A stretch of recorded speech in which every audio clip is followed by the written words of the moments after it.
ଏବେ ପ୍ରତି ଗ୍ରାମରେ ମିନି ରାଇସ୍ ମିଲର ଚାହିଦା ବହୁତ ମାତ୍ରାରେ ବଢ଼ି ଚାଲିଛି ଏବଂ ବହୁତ ଲୋକ ଅଛନ୍ତି ଗାଁ ଗହଳିରେ ଏମିତିକି ମିନି ରାଇସ୍ ମିଲ୍ କିଣିବାକୁ ଇଚ୍ଛା ପ୍ରକାଶ କରନ୍ତି ଏବଂ କିଣିଛନ୍ତି ମଧ୍ୟ। ଏବଂ ବହୁତ ଲୋକ ଅଛନ୍ତି ମିନି ରାଇସ୍ ମିଲ୍ କିଣିବା ସତ୍ତ୍ୱେ ପ୍ରଥମେ ନୂଆ ନୂଆ କିଛି ଜାଣିପାରନ୍ତି ନାହିଁ, ସେମାନଙ୍କର ବହୁତ ଅସୁବିଧାର ସମ୍ମୁଖୀନ ହେଉଛନ୍ତି। ଠିକ୍ ଅଛି, ଏବେ ବହୁତ ଆଧିରେ ଲସ୍ର ସମ୍ମୁଖୀନ ମଧ୍ୟ ହେଉଛନ୍ତି। ତ ଏଇ ଭିଡ଼ିଓରେ ମୁଁ ଆପଣଙ୍କୁ ଆଜି କିଭଳି ଭାବରେ ଆପଣ ମିନି ରାଇସ୍ ମିଲ୍ ସଠିକ୍ ଭାବରେ ଚଲେଇ ପାରିବେ ଆଜି এই ভিডিওর କହିବି। ভিডিওটা কন্টিনিউ ଦେଖନ୍ତୁ। ভিডিও পছন্দ আসলে ভিডিওକୁ ଗୋଟେ ଲାଇକ୍ କରି ଚ୍ୟାନେଲକୁ ସବସ୍କ୍ରାଇବ୍ ନିଶ୍ଚିନ୍ତ କରିଦେବେ। ଠିକ୍ ଅଛି, ଚାଲନ୍ତୁ ଭିଡ଼ିଓଟା ଷ୍ଟାର୍ଟ କରିନେବା। ଠିକ୍ ଅଛି, ପ୍ରଥମେ ମେସିନ୍କି କେମିତି ଚଲେଇବେ। ଠିକ୍ ଅଛି, ଯେତେବେଳେ ଇଏ ହଲର ହେଉଛି 10 କିଲୋର ହଲର, ତ 10 କିଲୋ ଧାନ ଫୁଲ୍ କରିଦେବେ। ଫୁଲ୍ କଲା ପରେ ଆପଣଙ୍କର ଯେଉଁ ଇଲେକ୍ଟ୍ରିସିଟି ଅଛି, ଇଲେକ୍ଟ୍ରିସିଟି ଦିଆହେଇଯାଇଛି ଦେଖିପାରୁଥିବେ। ଠିକ୍ ଅଛି, ଦିଆହେଇଯାଇଛି। ତାପରେ କ'ଣ କରିବେ, ଆପଣଙ୍କର MCB ଥିବ, MCB ଏଇଟା ସୁଇଚ୍। ଠିକ୍ ଅଛି, ଏଇଟା ଲଗେଇବେ।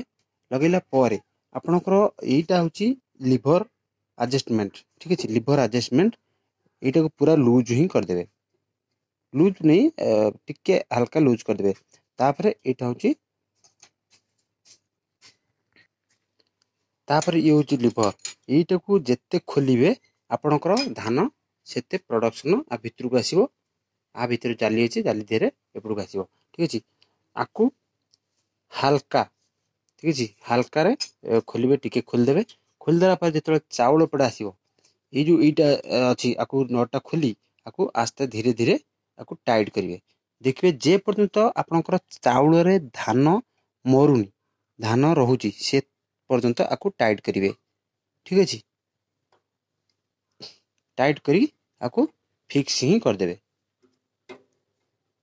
ଫିକ୍ସ କରିଦେଲେ ଆପଣଙ୍କର ଚାଉଳ ଯେ ସଫା ଆସିଲା ଫିକ୍ସ କରିଦେବେ, ତ ଆପଣଙ୍କର ଚାଉଳ ମାନେ ଭଲ ହେବ ଏବଂ ଫାଣ୍ଟାଷ୍ଟିକ୍ ହେବ। ଏଇଭଳି ଆପଣ ମେସିନ୍ ଚଲାଇ ପାରିବେ। ଏବଂ ନୂଆ ନୂଆ କିଣିଦେଲେ ନୂଆ ନୂଆ ଆପଣଙ୍କୁ ନିଶ୍ଚିନ୍ତ ବହୁତ ଅସୁବିଧାର ମଧ୍ୟ ସମ୍ମୁଖୀନ ହେବାକୁ ପଡ଼ିବ।